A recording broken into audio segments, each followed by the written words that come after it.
It's Cash Color Campus, a high level of conversation on Livehiphopdaily.tv. And this episode of Cash Color Campus podcast is sponsored by Atlantibus Clothing. Head to AtlantibusClothing.com today and shop today. Pick up something from our Meet the Dealers collection, as far as our Return to the Vipers collection and our Atlantibus signature collection. So check us out at AtlantibusClothing.com. All right, so everybody, I'm blessed to have an amazing guest come by today. One who has not fully told his story yet. Matter of fact, he was just talking to us about that a second ago. So I feel like, we got exclusives tonight, man. Thanks to you for Jackson coming through. Jackson Garth, CEO and president of Verde Leaf. Thank you for coming through tonight, man. I appreciate it. Thank you for having me. No problem, man. So I did get a chance to speak with you and get a chance to know you a little bit when I was a moderator of the panel for the Organic Analytics conference last year, Right. and I sat there and listened to you give a lot of great information to a select crowd. That was actually a special room that they were Right. doing. So, but I didn't get a chance to actually have you on the podcast. I was like, we need to have him share some of this knowledge and all that on the podcast. Right. So today was the day, man, and I'm blessed to have you in here today. Hey, I'm blessed to be here. Yeah, so let's get to it, man. First question, man. Especially for those who don't know you as yet, state your name and just tell us what you do as far as in the cannabis space right now. Gotcha. So my name is Jackson Garth. My company is Verde Leaf. I'm president and CEO of Verde Leaf. Yeah. Our focus is we're a vertically integrated industrial hemp company. So we cover everything from genetics to the farm services, processing, and then on the back end, we don't sell oil, we don't sell biomass, we sell finished goods. Okay. And so we really control the entire supply chain. That's crazy, and to hear you say something like that, I control the entire, basically chain. Right. That puts you in a serious position of power as far as, especially in hemp, when it comes to Right. your industry. So that puts you in a very specific position of power. But I want to get a little bit into your background. Like, let's start with your beginning. You started off in healthcare, correct? Right. So start there. Like, what started you getting into healthcare, and I guess what brought you from healthcare to where we are now? So it was crazy for me. I've been in healthcare I was in healthcare probably 18, 19 years. Okay. Out of college, I was drug rep. Then I did biotech. And I did capital equipment and all that stuff. So healthcare, and then I had my own lab and doing like allergy testing.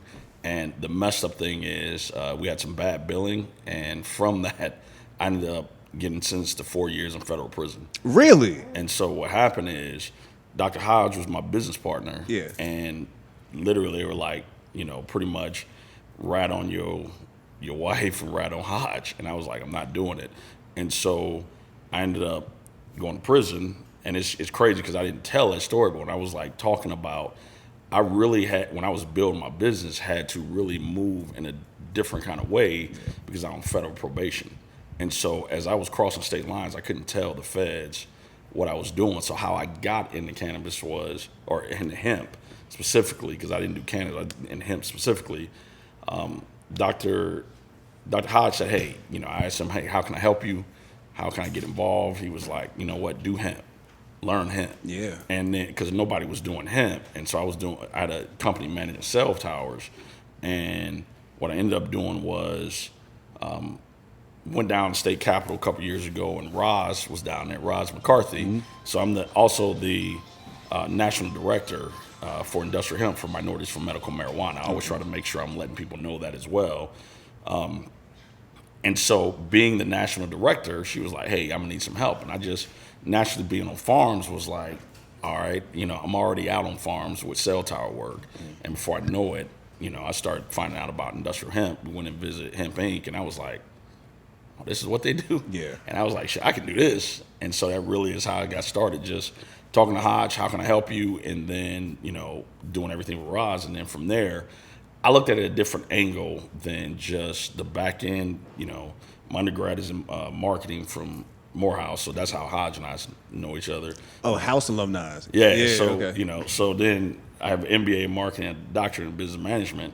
So I looked at the business a little differently, kind of. It was crazy how God works, really, because I spent time with high level narcos, and they just kind of showed me the business, and I was like, oh, I'm gonna run hemp like that. Yeah. And that's really how I did it. So I started doing everything and just, moving silently, because I had to go through going across state lines, pretty much illegally and all that. And I couldn't tell nobody. So I would just got me a big old country pickup truck so nobody would notice me, and I just started moving. That's why I stood outside for a little while, and I was like, maybe Jackson pull up on me, and I thought to myself, why do I feel like a big truck gonna come up here, like a big Yeah, truck? my truck. It's crazy because my truck is in the shop now, but I got a lifted F-250. I got it wrapped in matte army green, and it looks redneck. Oh. But it's one of those things where you get in them country little towns. Yeah. And I got like 2 diesel tanks on the back too, so I always keep me about 90 gallons of diesel too. Yeah, that's crazy, man. Well, your background, I definitely didn't know that last part about your background as far as you having to do that for 4 years. But if you Google, it's one of those things where I'm often conflicted. It's like my walk is my walk, and God's purpose. Yeah, you got to speak about what you happen. It's like no coincidence. It's just really, and I think how all that happened, and it helped me really see things in such a different way. Because I could speak to being, with gentlemen who, straight cannabis just there for long periods of time. You're like, how did this happen? Yeah, that's and it throws you a curveball when you see it, because you're like, damn, I wouldn't have picked that up. Did you learn anything? And I'm pretty sure I've heard this a lot, especially for people who go up for short periods of time. I say short period of time, like 4 years isn't a long time, but I was just going for 2. Which two, even better. What did you learn while you were locked up that I guess helped you as far as in the business now world? Like, is there anything that you feel like you took away from being in that time? It's crazy because when I was I think me previous, I was more open and outgoing. Now I'm very standoffish, and I really do keep to myself because that walk makes you really keep your eyes closed while they're open. So you keep to yourself. You don't really mess with nobody. And then I think there are times when you're very direct with people. I've had guys who would do stuff like, oh yeah, I want to do a partnership and I want 20% of your business, and I'm very nice on this side, and then when I flip on the other side and give them that other side very direct, and it's like, oh, because I think in this industry you have people who either going to be innovators and you have imitators, and you have people who really are saying, like, you find your niche, and then you have individuals who trying to feed off of that niche, and you have to really correct them. And I have guys who will be like, talking crazy, and I'm like, I'll come see you at a conference. So it's just, and they don't believe, No, I feel, because I've had to do that too. Like you get a feeling sometimes, like, and I've said this before. You get a feeling that, especially in cannabis and hemp, I'm meeting people who probably this is your first time ever being cool, right? And you be trying it, man. They be trying it, and it be keeping. It's a lot of prayer. Right. Keeps me from going all the way out of my character, man. But yeah, I feel you. It's a different space. But I'm glad you walked out of there and came into a better position as far as where you are now, because you really could have been somebody who walked out and just been a bitter human being. You know what I mean? And just been mad about the situation. And the crazy thing is this. I really do feel like this. For me, it was preparation, right? So, you go through these processes, and adversity introduces a man to himself. And in this time, like, one of the craziest things that I begin to see is you start talking about, like, knowledge of self and how you understand how you move. What I begin to see, just, general people, 85% of people who are just non-thinkers. You got 10% who are thinkers, and you have 5% of gods that create things. And as we begin to walk and create, it's the craziest thing I begin to see is this. Black people, we were giving locks at birth. And I was talking to my wife about it. You're giving locks, and it's like, if you can find that key to unlock that lock, and you carrying this heavy lock around, you can then do great things. On the opposite of that, white people were giving locks, the keys that are universal. They unlock everything. So it's like, hey, you want to be an accountant? Sure, we got a friend who's an accountant. You want to be a doctor? You have people who go be doctors and then go, no, I don't like that. Yeah. For us, we carry this thing that it's like your purpose. And once you find your key, then you can unlock all these things. And I just feel like, me and my wilderness, it was like the last section to then prepare me for this. So I understood in terms of the business side of things. As I go to conferences, everybody's been in the same room trying to sell, gummy bears and tinctures to each other in the same room. I'm like, nobody's talking about sales. Yeah. So I understood that. But I think it's just how you're dealing with people in this industry. I really had to learn, how to do that. And I think that time just helped me kind of go, I'm not going to tell anybody what my plan is, because if I tell you my move, some of these people will, pretty much they ain't doing nothing. That they're just going to copy your move and try to beat you to that step, Buddy, man. Well, now we're here and you have Verde Leaf.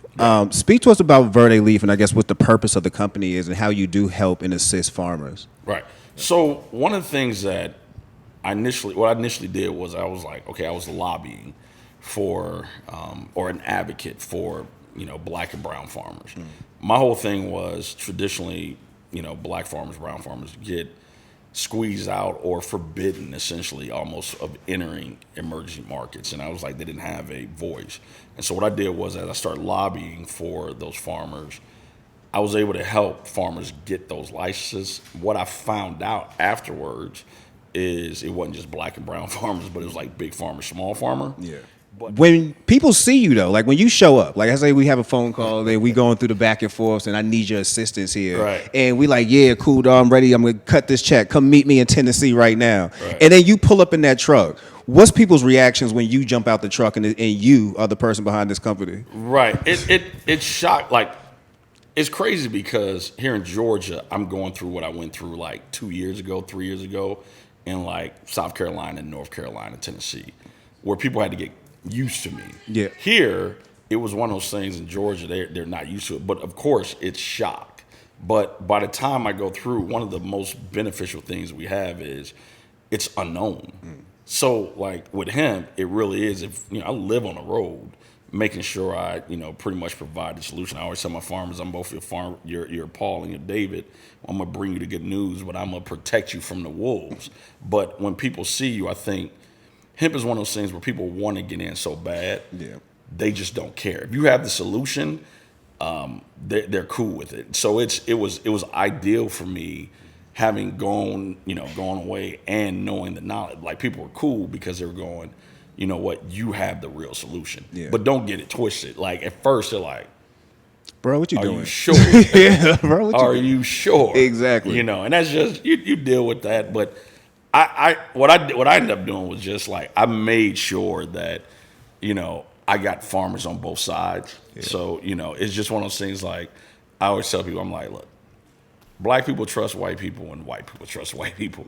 It is what it is. And I got a little bit of everything. And then as we go through, then I just look at who's comfortable with whom, like on what's. So, I have black farmers who are like, country black farmers, they're not trusting white people, because they've had their lands, stolen. Yeah. So there are things, and then I have to show up and make sure. But then I got country white farmers who are like, we don't trust nothing black. Yeah. So I have to have certain people on my team going out. And that's just, instead of fighting that, and I was just talking about this with my processor the other day in South Carolina. I said, we don't have to, it's the elephant in the room. And it's like, let's not fight it. Let's be realistic about what it is so we can get things done, Yeah. And speaking of being realistic, you have to be realistic. You're a person of color who's in charge of this company. You own your company. But literally you're like an ink spot on a white piece of paper. Right. You know what I mean? So you have to be as honest as possible with your situation. You have to be honest as possible with people who work with you. Right. I am an anomaly out here. Right. And one of the things that I tried to do was, I made sure when I was going through, I was setting it up. Like, so, and you think about the hemp industry, and a lot of people will be surprised by this, because in this industry you have people who say, hey, look, I'm going to get high, cannabis hemp, I'm going to get high and I want to get in this industry. Or you have the money guys who are like, hey, I just want to invest all this money and try to get in. What I was looking to do was like bridge the gap from the knowledge of knowing how to do it and the people who had money. And so by me doing all this work, then I could talk to legislators because I was lobbying with them, and then I could, talk to the Department of Ags because a lot of times they didn't know. So I work with Dr. Coulong from UGA, but then I work with, the guys over in Clemson and, Department of Ags, because they just they weren't out there. So I had a head start of years, so I could say, come to my farm and I got, 20 acres here I can show you and walk. And then as I'm going to like the land grant schools, both black and white, I'm showing them, like, I know you don't have this growing, so I can take them to multiple farms. And then on the back end, I'm showing the farmers. So even though, you're right, I'm an anomaly, one of the things that I tried to do, and I don't say this now, but I'll say it here, is The separator between what I do and a lot of companies is I work a lot. Like I work. So it'll be situations where, I'm doing everything over in South Carolina. We're planting, doing everything, and we get to bed at 12 o'clock, and then I got to get up at like 2 a.m. to drive, plants up to North Carolina 6 hours. And I make sure it's one of those things where I still treat this as if I'm a narco, but I got a legal cartel. So I tell people like, watch Narcos Mexico. I'm Felix. Yeah. Where I'm going. When I'm doing my videos, I'm going, if my genetics show up, I'm there. Because I know, like I've had days where I collected 6 figures just dropping off plants. So it's different because in cannabis, it's wild because I always tell people, I'm like, I don't want nobody to know that hemp is bigger than cannabis. Yeah. It's country, it's pickup trucks. That's what it is. That's what people believe. I want people to think that. But realistically, I'm going, I can move my product across state. I can move, like we got farms in Texas. I'm going to bring my genetics from South Carolina to Texas and go collect my money. And it's just, that's the reason why I'm going, I can move differently, but I make sure I'm controlling every stop. And that's why I was like, I didn't want anybody coming into my supply chain, because once I control everything, the issue that you end up happening is once the wolves get in, they're going to feast on it and try to eat up your profit margin. So I keep everybody out, and then I control costs, and which makes me on the back end make more money. Yeah, hey, well, congratulations on that, man. Vertically integrated is the move, especially in a space like that you're in, especially with hemp. Right. We're also in a conversation now where we often hear now, especially in cannabis, the need to get the need for inclusion. The need for inclusion. It's been a heightened conversation, especially over the last couple of weeks. Not thanks to, but due to protests and due to conversation. Just increase the conversations. I want to see that conversation increase when it comes to black hemp farmers. Right. And I say this because you actually touched on something. I have my mother. My mother will inherit acres and acres and acres of land in Alabama. Like just nothing they need to do with it other than you need to plant something. I've been trying to convince her. Me and my cousin's been trying to convince her to do hemp for the absolute longest, right? But she's one of those people who still look at it, I guess, from a perspective of anything associated with weed is illegal. How would you speak to somebody like that who literally has control of land, who could be using this land to do something and is unsure about doing that, saying because of this is a conversation I have all the time, actually, with farmers and families who are landowners, and you'll have different families who have land. One, essentially families are passed down land, and they don't realize that literally is their reparations. In that land because of the profit that it can make on that land. Yeah. It's just the educational side of showing them what to do with the land. Cannabis has a stick. The sad thing is this: if you look at our logo and all that stuff right here, cannabis has a stigma. The unfortunate part, hemp, we try to separate out and show them and say, okay, these are the benefits, and you'll show, educating them. Yeah. But I think the big deal is the usage of the land and the return on the investment. Because I think that's then the thing that can speak to the elderly to go, here's something that you can create generational wealth to share with the family. Yeah. Because I think that's the issue where that land is sitting there, and they, one of the biggest things that makes black families lose land are the taxes. When you have, because they're dividing it up, and then you look up and you have one cousin who's like, I'm not paying taxes on that. Yeah. And then they'd like start eating up in the land, and then before you know it, they don't, it's pretty much, you have one last family member who sells it for like a tenth of what it's worth, and then they turn around and develop it, and they could have used that land for real generational wealth. Yeah, and that's that's not my mother's concern. Like she's literally, her biggest concern is again, anything weed related or even thinking about weed related is a stigma to her. But I feel like she and a lot of other families, especially in the South, are in the same position. She was gifted this land through her father, who her grandfather owned that. Her grandfather was one step away from slavery. Like their biggest thing was never let my family be part of anything called sharecropping. Right. So yeah, y'all should be the first ones jumping in this. I honestly feel, man. I feel like we really need to start speaking to that generation a lot more about using the land that y'all actually have and stop just sitting on it. Right. And that really is the thing where that's what I had to do most of the time early on, was really talk to families about using the land and just getting them back to the roots of understanding. Yeah. Well, why did your grandfather or great grandfather work so hard to create this land?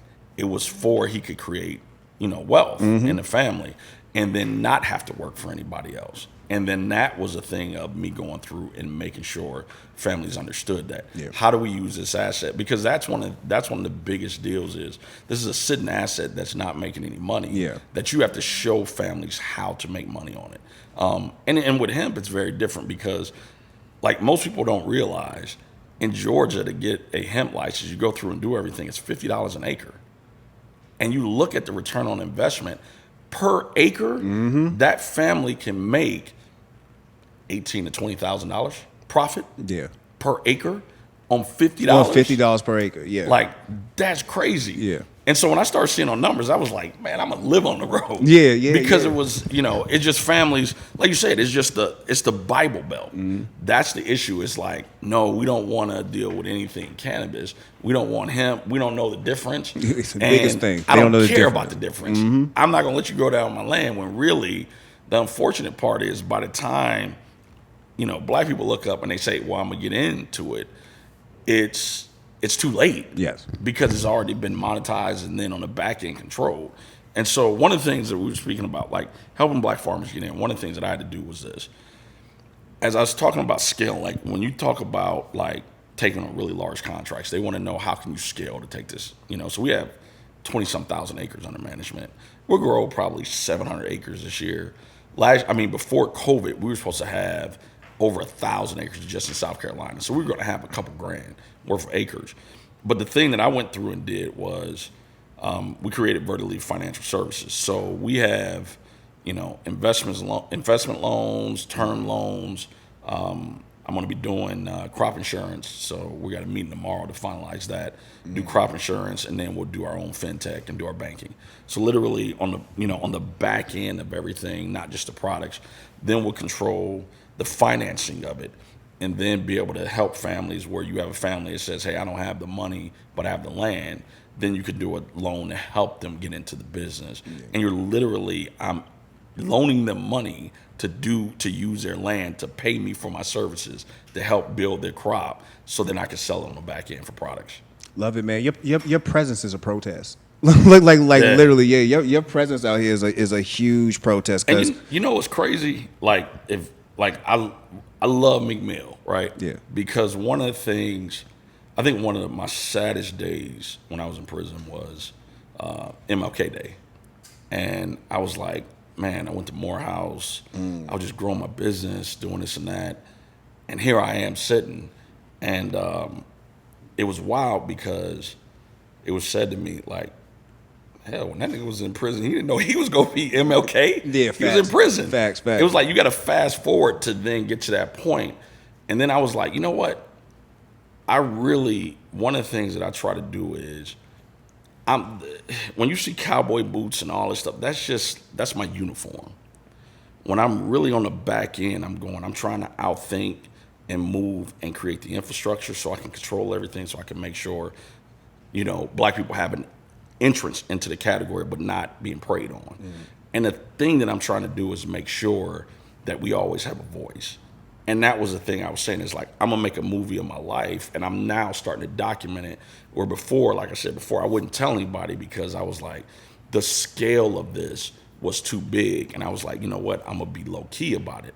But now I'm going, let me show y'all what I'm doing. And so even when I have certain people like, nah, you can't do it, I'm like, nah, I tell the real on what it is, because this is I know it's a big deal in terms of, but I'm just a steward over this blessing God gave me. So I'm just using that to make sure I'm lifting my people up. Bro, you're doing an amazing job at it so far, man. Another thing I feel like that we need to see more black people get involved with is farming in general. You know what I mean? I think that's a wasted talent that I'm watching a lot of brothers and sisters kind of just let just dwindle away. Right. What could you say to somebody who well, again, we have a new generation who doesn't even know anything about growing. Like, what could you speak to this generation about the importance of learning how to farm and learning the importance of having land like that and just being an owner and having ownership and control of what you produce? Yeah, it's crazy because I would say just the ability to own your narrative, your story. I think a lot of times, and it is, I got out and worked for somebody. I think you get out, you work for someone else, and you come back, and then you use those assets. A lot of our families have land, post-slavery, and it's really just seed time harvest. It's just working the land and doing everything. And if you really find the right crops, really invest, really do everything well, you'll make more on that than you will going up and punching the clock for somebody else. Facts. And I think that's the thing where it's like, if you own your story, then you have freedom to then navigate and do different things. And I think it's the craziest thing, because when I was wearing loafers and slacks and all that stuff, I was like, hey, I'm doing it. I drive my pickup truck and do all that. And I always say, I'm like, man, when it's all said and done, I was like, you line up all the people. I was like, kill them. I paid it more than that in taxes but it's putting my hands in dirt. Yeah. And I think that's the thing. People shy away from hard work. But in that, the return on that investment is growing your land and growing your vision. Yeah. You spoke briefly about the fact that you travel a lot. You're often on the road. If you go on his website, you'll actually see a tracker. Like, this man has been to hundreds of cities and states over and over again. That's a lot of moving around, bro. You don't get like just tired of driving all damn day? Now, you know what's crazy? I like to drive. Like, for me, throw a cigar in my mouth and just listen to some music and just, because you got to, like, it's the craziest thing. Imagine sitting on the outside of your life, watching your life. And I know it sounds weird, but I just said, man, when I get back to my life, I'm gonna enjoy it. So I enjoy like the smallest little things, and I'm just like when you were like, hey, you want to go? Fuck yeah, I want to go. Yeah, right. Because it was just one of those things where most people are like, oh yeah, I'm busy. Like me, I'm enjoying life. Like, there are things that you can't buy. And it's just, sometimes I just did a video the other day. Imagine I get a chance to go to all these farms where I know our ancestors worked. And then I'm in turn helping their ancestors create their family's generational wealth. Like, that is, and so here's the craziest thing. It goes from being owned to owning it. I was like, man, so it is the craziest thing. So sometimes I'm just smoking cigars and I'm out there and I'm like, yo, like, it'll be families where they're like, yeah, just after Emancipation Proclamation, my grandfather was like, he didn't want to be owned. He bought 100 and such acres, then he bought this many acres, and he bought that, and like 3 years later, they own 1,000 acres, and then they're building everything, and you're hearing these stories, and I'm going, oh, wow. Like, God is saying here, I'm entrusting you to create this generational wealth for all these families who then had slavery in their family, then go to owning what the slave master owned their family on. What? Yeah. That's a moment. It is a moment. Yeah, so I have times sometimes where I'm just like, well, I hear these stories, so I'm gonna end up doing a documentary, just the walk on this, because the stories you feel, like, it'll be times when I'm just like, I get goosebumps now. I'll be out there and I'm just like I can't believe, like, some of the stuff that I see, I'm like, I can't believe it. So when you say, like, you think about like driving these farms, this and that, it's nothing when you see like, like grandmother, sons, cousins, uncles, and they all come out and they're just like, this is how my family did this and that. And they start telling them stories. And you're just going, wow. Yeah. And it happens all the time. Yeah. So when you're driving, what are you listening to? I know you mentioned Meek Mill. Like, is there some Kenny Chesney in the? Nah. I start off in the morning with gospel. Okay. So I'm a deacon at church too. So they always laugh at me. I'm like, I'm a cussing deacon. I was like, you gotta have some. Hey, look, the Lord has some crusaders. He did, I'm man. like, hey, so be a Paul. Hey, look, you gotta have somebody kick somebody in the stomach. Like, but no, I listen to some gospel. I listen to gospel first part of the morning. It was crazy when I was still on probation, and when I was going to state to state, I always listened to gospel. I wouldn't listen to anything else because I was like, I need covering. That's how I was on probation. That's how I was. Every time I see it. But the thing is, it was like literally now. So my day kind of goes, gospel, You know, I do, you know, kind of my workout playlist, but it'll have Meek and Jay and all that stuff. Yeah. A lot of Jeezy, go back to Meek. And it's just, you know, like that, you know, Other Side of America. Yeah. You know, have you heard that? No, I have not. But I'm just What? I'm Man, more, listen. I'm more thinking how you flip from time, like at some point in your day you go time tripping. This is enough. Right. Like, but I mean, when you listen to Meek Mill, Other Side of America. Oh, Meek Mill. Okay. Yeah, when he's talking about the other side of America, because you got to think, The song, like, yeah. here's the craziest thing for me. I know I'm safe to them. The unfortunate part is this: I'm both safe and a danger. Yeah. And imagine walking that line where it's like you driving a pickup truck, you wearing, you know, I'm wearing my uniform, my cowboy boots, all that stuff. So it's safe enough, but then also I'm big enough to be a danger. Mm-hmm.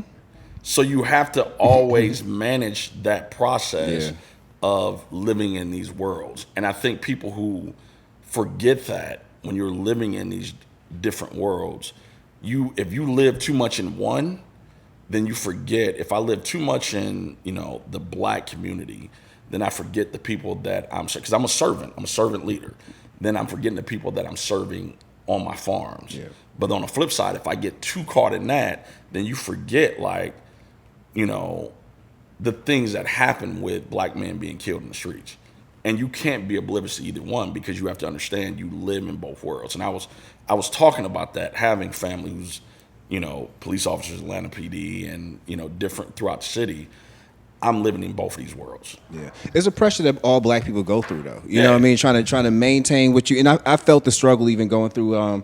Like, say, some of the rappers we deal with, like from Kendrick Lamar to J. Cole, I could literally feel the struggle of constantly feeling like you have to speak up on something when it's like you don't fully get how many levels of my life I got to maintain all at once. Right. Like, even myself, I want to be able to speak fully 24 hours a day about everything I see from the protests and how I feel and just everything. But in all honesty, I can't do that 24 hours a day because I literally have people I got to pay. Right. You know what I'm see, saying? At some point, I got to get back to that. It's crazy you say that, because I was having an interview.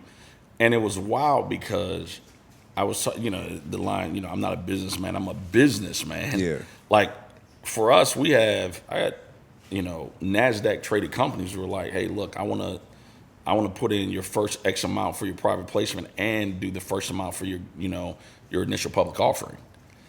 There are things that I understand that I have to think about, because I'm not then just talking about my generational wealth. Yeah. I'm talking about all my farmers too. Yeah, you know, yeah. and so it's the way that I'm having to move.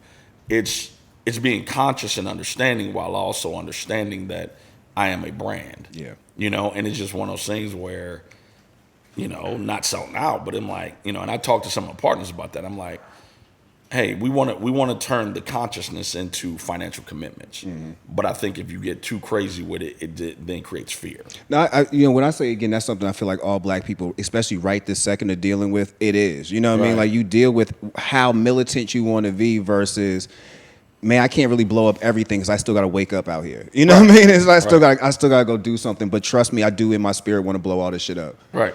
Of course. Yeah. I mean, you know, you got to think about. I was having this. So my partner, who I have, you know, distribution deal with, right? And we were having you know, he's a white man and he had his girlfriend with him, white lady, and she was, you know, talking about different things. And I was like, well, just imagine for you, and I use analogies all the time, and I'm like, well, just imagine if everywhere you walk, you know, somebody could just, any man that saw you could just rape you.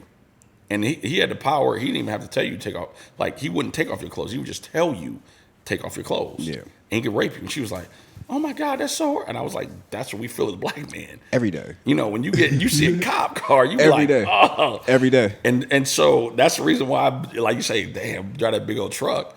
It's how am I visible but still be invisible? Yeah. And that's how we literally have to move when you're living in these different worlds where you're going, I want to be there enough to make an impact, but still be able to move in my own life. And then also know when your actual impact is, because and I can go back to the protests. I've actually participated in many a protest in my life, and as the older I get, I realize that, and like I mentioned, how your actual your presence is a protest. Right. I start realizing how my presence is a protest. Being a black male owner of a media company in cannabis, that's a fucking protest. Yeah. Every day I wake up, You know what I'm saying? Every day I log in, every day I Yeah. put something online. I know for a fact I'm being a protest because Right. 9 times out of 10, I'm the only person in any of y'all rooms. Right. You know what I And you mean? know, it was crazy, I tell you, because I always, like, when I would see all these different things that come out, I see you, I see Hodge, I be cheering for y'all because I know you're pioneers in what you do. You know, and that really is a big deal. You know, because like you said, you go to these meetings, you know, there's none of us. You know, and so you do have a duty to really. It's almost like your duty is not, as you said, you know, your presence is a protest. Your duty is not to blow up the spot, but to change the perception of how we are viewed. That we can string sentences together, Yeah, but yeah. still think and then be able to execute and monetize what we do. Yes. Yeah. So Yeah, man, bro, you've definitely been an inspiration today, man. Like, and on several levels, honestly. And I'm glad that you've been able to share your story with us today. I know you're going off. You're gonna be speaking to a big conference next week. You know what I'm saying? If Yeah. you could touch on that just briefly. I know I don't want to get you. I don't want to have you speak about too much. But no, I mean it's literally the whole focus is this, and this is why I was like, hey, I'll come here and I think one of the things that I try to do is always make sure, even no matter where I'm going, I kind of reach back and make sure I'm bringing my folks with me, right? Yeah. Next week is really just talking about sales channels, distribution, all those things, because a lot of people haven't had a chance to really have a real legitimate sales channel. The thing that I'm trying to make sure across the board that we have is whether it's beverages, edibles, smokable, whatever, we have real sales channels that we can scale up and then create opportunities. And that's one of the things that we're really big on is as we start to deliver on our sales channels, create opportunities for other people to kind of come in and then be able to benefit. So one of the things I know we were talking about is, 2021, we're going to create a distribution company. So then as people have really great products, then you're not having to go fight to try to get into distribution channels, but we can literally plug you in. So just being on the forefront of those types of things to help. So that's really what I'm gonna be talking about in the conference. Just how we get ahead of the curve, create something that's real, and then just help people. Word, because talking about creating the sales channels. My background is music. It's reminding me again of when Master P's and all the way up to Jay-Z's and them started taking control of their careers, Right. and it stopped being I'm going to this label. I'm creating my own situation. Why don't y'all come and actually rock with us? We can get you distributed. Yeah, and it's funny. It's funny you say that because I'm a huge fan of Jay-Z and a lot of artists who really say, "Let me control my narrative Yeah. and control my walk," and that's one of the things that. As I'm going through, I always tell people, I'm like, hey, we ain't shining shoes no more. Yeah. We own the process. And it shocks people because, when you go out to my farm and you see equipment, like we got real equipment. It's like the big John Deere's, the big Mahindra, like we have real stuff doing it. And people are shocked because they're not used to seeing black people really operate at that scope. And if you look at like my YouTube and all that, you can see it and they're like, wow. But I think you have to really invest to really create the real revenue, And I think a lot of times I'm like, the money I spend in genetics and equipment and this and that, I'm like, geez, I could have been had me a Phantom. It's like, hey, I ain't paying no bills, And you got to really invest in your company to really do some special things. Look, but what you're doing is going to create like almost over 100,000 Phantoms eventually. Oh, yeah. You know what I'm saying? So I'm just yeah, messing with- yeah. Like you for know. me, look, for me, I'm like, I'm gonna give me a new F-250. Like real talk. I feel for me, it was getting a new pair of troops. Hey, look, Hey, I shout see out! I you. brought the '80s back. I see. I love For them. me, it was I bringing was back peeping them. troops. I was peeping them. I'm like, yeah, I like them. Bro, I felt LL Cool J vibes all this week, man. Like, shout out to Quarantine and Chill. I went on eBay. I went to scour the internet. $50. Do you know these cost $80 when I was trying to get them in the '80s? like I literally remember. What'd you say? Oh, Troops. My bad. You ain't never seen these? These are Troops. Like, check out old LL videos, man. I brought them back. Right. I brought them back. Hopefully, I'll be kicks of the week this week on Live Hip Hop Daily. So one of the crazy things you were talking about, like with quarantine, Yeah. COVID helped me tremendously.